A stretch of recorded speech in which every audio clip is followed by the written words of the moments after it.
to our inner artists. We are speaking with all kinds of artists and creative teachers and guides this week, and they're sharing with us the journeys of their creative lives and the wisdom that they have learned along the way. And today we are talking with Sage Adderley. Sage is a masterful writer's coach who is passionate about guiding people on their writing journey. She has over 17 years of creative writing, self-publishing, and book marketing experience.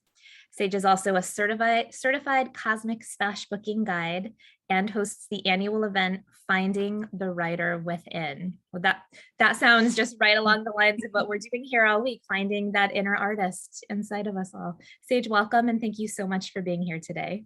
Oh, thank you so much. I'm so excited to be here.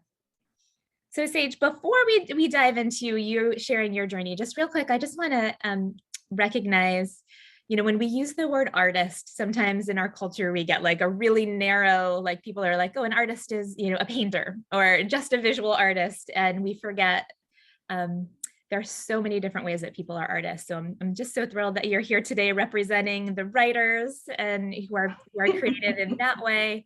And I know that we have a lot of writers in our audience viewing today. And I know also that we have many multi-creative, multi-passionate people watching. So for those of you watching today, maybe you found your way to this summit as a visual artist, but maybe you have a writer within you as well. So can't wait to dive in with you, Sage. So Sage, what was the journey like for you becoming a writer and then a coach who helps other writers? Well, it's like a 20-year journey. And I'm like, how long do we have? I always wrote like creatively as an angsty teenager, writing poetry that no one ever read. My first job was at a page at my local library. So I always immersed myself in books. And that was probably because I was an only child too. So my books were my best friends. And so I had this deep appreciation for storytelling at a young age.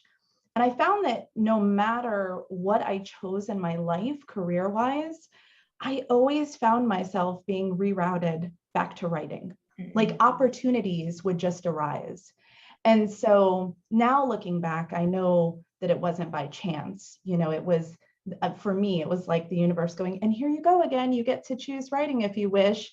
And so I started as a mom of two little girls going back to college and taking writing classes. I took every writing class I could get my hands on. So I was taking from creative writing to nonfiction to magazine article writing. And I started submitting my work, and I did a lot of writing with online publications. When Yahoo was really big in the early 2000s, I wrote for them, and I just started writing for magazines. And then that's when I kind of got interested in wanting to do it my own way. And that was kind of my personality. I come from like a DIY ethic. So I was looking at self-publishing. And so I launched my first art and literary magazine called Eye Candy. And I did that in 2004. And so that really, I started evolving from just doing article writing, and I don't want to dismiss just doing, but I grew from article writing, magazine writing, online writing into, what does self-publishing look like? And launching my own magazine, and then collaborating with other creatives. And from there, that's when I grew into book writing and then becoming a writer's coach. I mean, there's a lot in between there, but. Thank you. So, first of all, I love how you were talking about like whatever you chose to do, like there was writing. It just kept showing up. I think, that our viewers will relate to that experience. Like, what is that thing that just keeps showing up in your life, even when you are trying to do something else or trying to go down a different path? It just keeps showing up for you. That's that compass that we're talking about this week, pointing you right at what's inside of you. So Sage, you mentioned briefly like starting to the point in you when you started collaborating with other creatives, and I know you and I had a conversation before the interview about the sort of lone wolf kind of syndrome we can have as creatives, and I wonder if you could talk about that just a little bit about, finding community and finding mentors Yeah. versus trying to lone wolf it as a creative. Yeah, I mean, for me, like the writing world is so big and there's so many pockets of it. And I never felt like I was finding my people. I never finished college. While I went and I loved the time that I was there, I didn't finish. And so then I felt like there was a pocket of academics who wouldn't take me seriously because I never finished. I didn't have a degree. So I didn't fit in quite there. And then, so it was like really navigating, testing the waters of different groups and places. And it was, I mean, it was stressful in the sense of like, you knew you belonged somewhere, but you didn't know where. And so then I think those are the moments I would choose lone wolfing too. And lone wolfing to me is doing it on my own, wanting like to learn everything on my own, do every piece of the writing journey on my own. And while writing can be a solitary practice much of the time, it's still like community holds and supports you in so many ways that you just don't see when you're in that lone wolf mindset. And I think a lot of times we choose lone wolfing because maybe we don't trust others. We've had experiences in other communities or in our lives growing up where, we don't trust other people. Or maybe we grew up in a place where it's like, if you want to do it, you got to do it yourself. Or there's a mentality with a lot of my writers that they think they should already know how to do this. And so there's this shame around seeking coaching or seeking guidance because I should already know how to do this. And I think, and I get that too. So for me, my big stretch from lone wolfing into community was recognizing that I had taken my writing as far as I could take it on my own. And that's when I leaned into support. That's when I leaned into taking writing classes that were outside of college. So then I continued my education, but it was more my way, and finding writing mentors. And then as I grew my business, finding business mentors, and recognizing you could only go so far on your own. There does come a time where you get to have community, and it's patience and finding your people. It might take a little bit, but you get to be picky. Awesome. I know in our social media world, there are so many things that resemble communities out there. And yeah, there's a lot of, like you said, sort of trying things out and finding where you really fit in to get the community that's going to support you in your creative work. Yeah. Yeah. And I think what I found was there was this pressure to do it a certain way. Like if you didn't publish your book this way, you weren't doing it right. You weren't legit. And so it was really breaking those molds of actually get to make it look however you want and it's legit. I know in with our sort of visual art world, there can be definitely be that thing of if you didn't go to art school and get the art degree, and sounds like you're saying the same sort of in the writing Yeah. world. Yeah. Like, That how dare imposter you syndrome. self-publish? Right. You don't get to do that. So I'm definitely an advocate of you get to do it your way, whatever it looks like. And it gets to be beautiful, and it gets to be, you can put something together that's professional and sounds good and feels good, and it was done your way.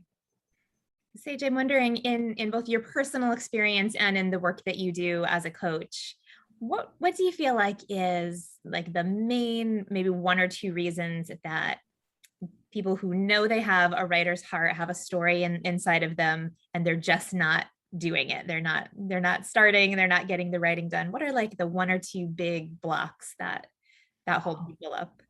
I know this. I was like, this is easy. Mindset. Mindset is the number one thing that I have found that stops people from either starting their project or following through and finishing their project. And the mindset could umbrella inner critic, limiting beliefs, just the fear, scarcity, not having enough information, not having enough time or energy or money. Mindset by far is the number one thing that stops writers that I work with. And what do you have like a baby step you could offer? Like if our viewers are like, yes, that's me, I have a story, I want to write it, I just can't get my pen down on the paper. Could you offer like a little baby step that someone could try? Yeah, don't fight it. Don't, I hear people being mad at the inner critic or, I'm going to push through anyway and pretend I don't hear those things. And I think it makes it worse. So don't fight your mindset. Build a relationship with your inner critic, build a relationship with your limiting beliefs. How can you acknowledge it and go, okay, I hear you. Nobody will ever read my book. Okay, fine. And I'm going to do it anyway. So what is that action piece from hearing it? It feels bad, but you're choosing to write anyway. So definitely that nugget is don't fight it. It's not going to go away. Yeah, I love that. Yeah, in the art space too, there's a lot of like, destroy your inner critic. Like, well, it's like, no, our inner critic's part of us. Just learn, learn how to turn them into a constructive critic. Yeah, I find a lot of my writers want to write and edit at the same time. And so I teach stay in the step that you're in. We write, then we invite the editor in. So the editor isn't bad. It's just they don't get to come and play in the first draft. I'm like, put your editor on a plane to go on vacation. That's such a beautiful way of framing like that inner critic voice, calling him your editor. Like, right, the editor, they have a role to play, but not right yet. at the beginning, not yet. Yeah, they can come in, they get to come in later. I love that. That's great. So Sage, I know you have a creative practice you're going to share with us today. Yes. So would you like to transition into that? Yes. So I would love to talk about what Cosmic Smashbooking is quickly. Yeah. Cosmic Smashbooking is an intentional creativity practice. So when I describe it, I say, imagine like diary style writing, like intimate personal writing paired with art. So it's art journaling with intention. So when we come to our Smashbook, we have an intention. We want to release something. We want to seek insight. We have a plan, and we allow ourselves not to dictate what happens. So what I'd love to do is to walk everyone through a release page of Cosmic Smashbooking. So I'm going to switch cameras super swiftly. And what I'd like to do is also, if you don't mind, I'd like to show you a page. Yes, please. So this is a finished page after I've done the writing underneath. So I'm going to teach you the process of how to layer your Cosmic Smashbook page, but they become these really just talking about shifting from that mindset and limiting belief. This is how we do it. This is how I teach my people, is using Cosmic Smashbooking as a tool to work with our mindset. So if you have an art journal, you can grab that, or you can use a sheet of paper. What I would recommend is if you choose to use a sheet of paper, to have it horizontally and fold it in half, because I am going to talk about using both sides and the power in that, and then just grab something to write with. I'm going to grab a marker. My favorite part about Cosmic Smashbooking is the first rule is there are no rules. So that's the beautiful part. So I always pick two different colors to start with. So I think I'm going to use purple and orange. And so our intention is to do a release. So what are we releasing? So we've been talking about limiting beliefs. So maybe we want to do a release on what is the limiting belief when you go to sit down and write or create art or make music, whatever you're doing, what is the thing, the one loudest limiting belief that pops up? So what I want you to do is just write it out from left to right across the page. And it gets to be really messy. We're just free flowing. So I'm going to put, I release the idea that I'm too much. I take up too much space. So as you can see, it's just big and bold. And I'm going to move at a swifter pace than I normally would. But if you're watching this, feel free to pause and go deeper. And just really get out whatever is on your heart when you think about that gnawing, limiting belief. And the visionary behind Cosmic Smashbooking is Kat Z. And Kat Z has taught us Cosmic Smashbook guides that she likes to put a prayer on top. It's your choice. Again, there's no rules with Cosmic Smashbooking, but I like the idea of doing the prayer. And the prayer could be to anything, anyone, it's your choice. So I put something like, show me, teach me, hold me. And you see I'm moving from left to right. And so that is us joining our left and right sides of our brain. We're working together in unison. So I've put hold me, show me, teach me, love me, whatever you would love to receive as you're releasing this limiting belief, because it can be uncomfortable to acknowledge the thing that really stops us, that makes us feel bad. Let's see, did I put guide me? You know what? It never hurts to have a double just in case. So first step is we're releasing whatever is just not serving us. It's just continuously popping up. We're just going to let it go right now. And then if you choose, you get to put a little prayer. And then the next step is we're going to put color on top. So you can do that with a marker. I love using my watercolors. As you see, I've used this one very often. And again, use whatever you have available to you. You don't need any type of fancy anything to create a Cosmic Smashbook page. You could use a crayon. You could use a pen, color pens, a marker. I always have my watercolor close by. And this is where the intuitive piece comes in. Is sometimes we want to come onto the page and control what it looks like. And here we're releasing and letting go. So when I am focused on my intention of this page, I look at my watercolors and I just let my intuition choose, and it keeps going to green. So I don't question it. I just allow it to lead me.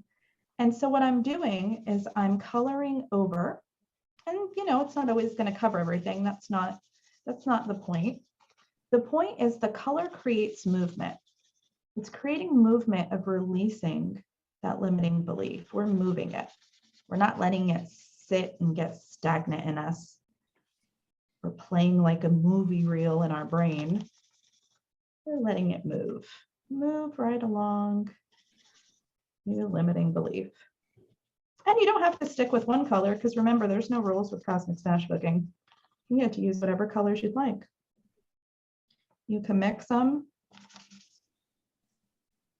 We're just going to focus on creating movement.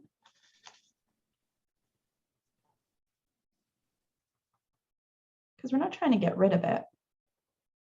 We're just moving it right along. In this moment, it's giving us space.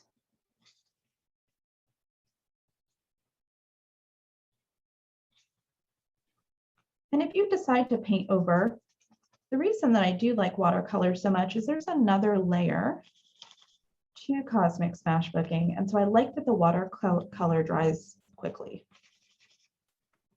But you do whatever you're called to do. You are the creator of this page.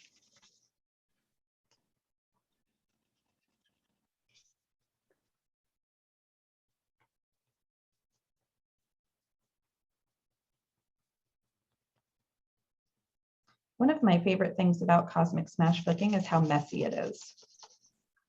Because if you are someone who identifies as a perfectionist, this can be kind of challenging, being messy. And that stretches our muscle to trust the process.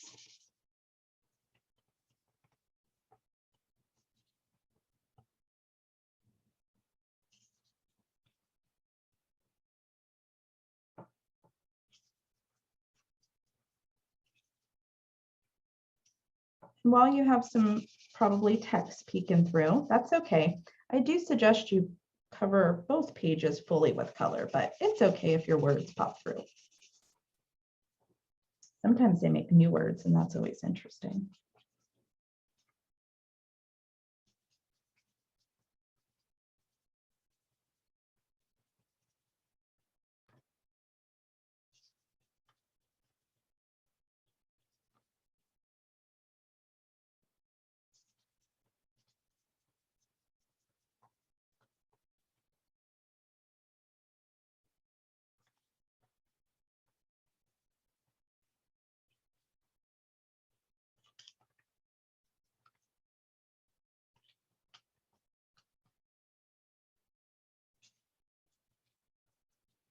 How is it going over there, Amy? Great. I have some colored pencils, so that's what I'm working with right now. Ooh, And it is really fun. yes.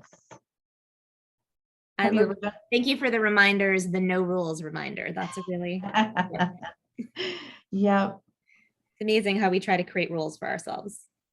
right. Sometimes we get attached, it needs to look a certain way. And, I use this, like I said, with my writers to work through things. And it's funny because they'll go, I'm not an artist, I'm a writer. And I'm like, Cosmic Smashbooking has nothing to do with art. It's about creation and intention. And you're a creative because you're writing. So you can't fool me. Okay, so I'm feeling that is good enough. And at this point, if you have some magazines available to you or a catalog, if you don't, no worries. Again, you get to do it your way. But the next step, once this dries, I'm going to let this dry, is putting images on top in not controlling which images. So again, we're trusting our intuition, choosing colors, maybe we're going to choose some text out of a magazine, or an image is going to pop out. But the next layer of the Cosmic Smashbook page would be to just, with your intention in mind of release, go through, like right now, this sticks out to me. This says wounds and the womb. And I'm not questioning it. I'm not going, why does it stick out to me? This doesn't make sense. Let me figure this out. I'm trusting that it's supposed to go on the page. And so I would spend some time going through and seeing if you have any images that jump out at you. Maybe you're like me and you're that person in life who finds things and keeps it. And you find just randomness, or you see something and you find the beauty in it and you have like a box full of stuff. Perfect for Cosmic Smashbooking. And if you don't have anything, no worries. Lots of times people will just write words that are coming up for them or draw their own images. Mixed media is my personal favorite form of art. And so that's what I gravitate towards. And so I'm just going to look through and find the images, because the images are what bring the wisdom into Cosmic Smashbooking, because we're allowing our intuition to guide us. And then we get to create, trusting that process. And I'll show you how we do it once we find all the images. Ooh, I love this one. This feels very much like this interview, student self and teacher soul. I love that.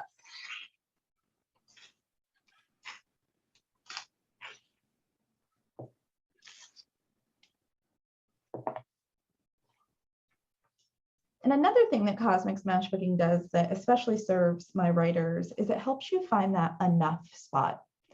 Sometimes, I don't know if you can resonate with this, but you don't start something until you feel like you're fully prepared. Mm-hmm. And so this is like trusting that, you know what, I have enough to create this page and it might not be finished.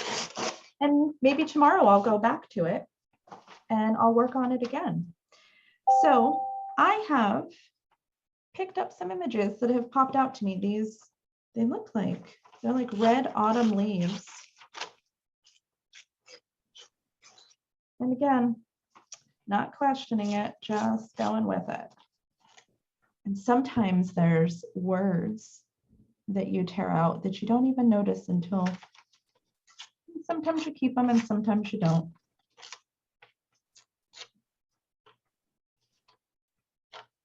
So then I personally love using my hands to tear. Something magical and powerful about using our hands versus scissors. You do you, but I think there's power in touching and feeling and ripping. And also back to that perfectionist. You don't need a scissors to get it right and get it perfect.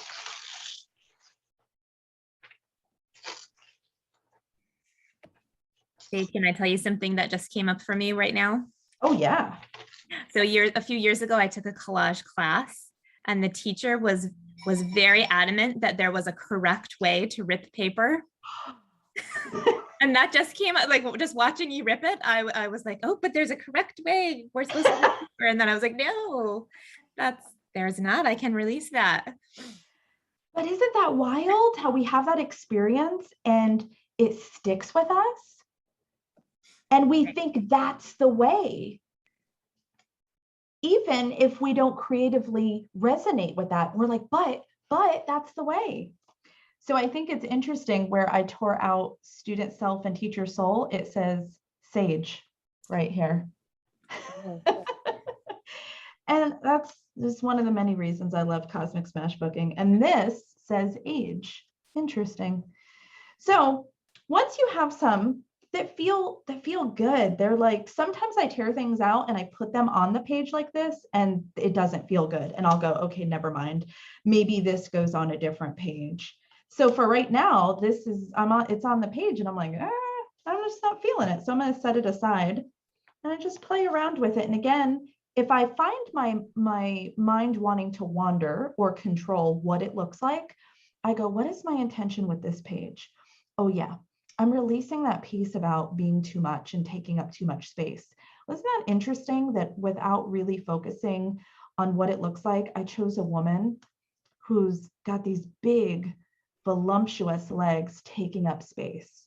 I love that. And that's kind of the magic behind Cosmic Smashbooking, really allowing your intuition to guide you. So I think that this still might be too wet to glue, but I just use a good old-fashioned Elmer's glue stick. So what I think I'm going to do is arrange these images, and I'm going to let them sit and let you peek at them, and then kind of talk about what comes next after you put a page together. And so what's coming up for me is how hard and rigid that is. I'm not feeling that. I want movement.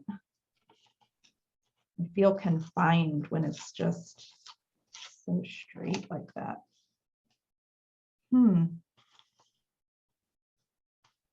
And so this feels good to me right now. So when these pages dry, I'm going to glue them down.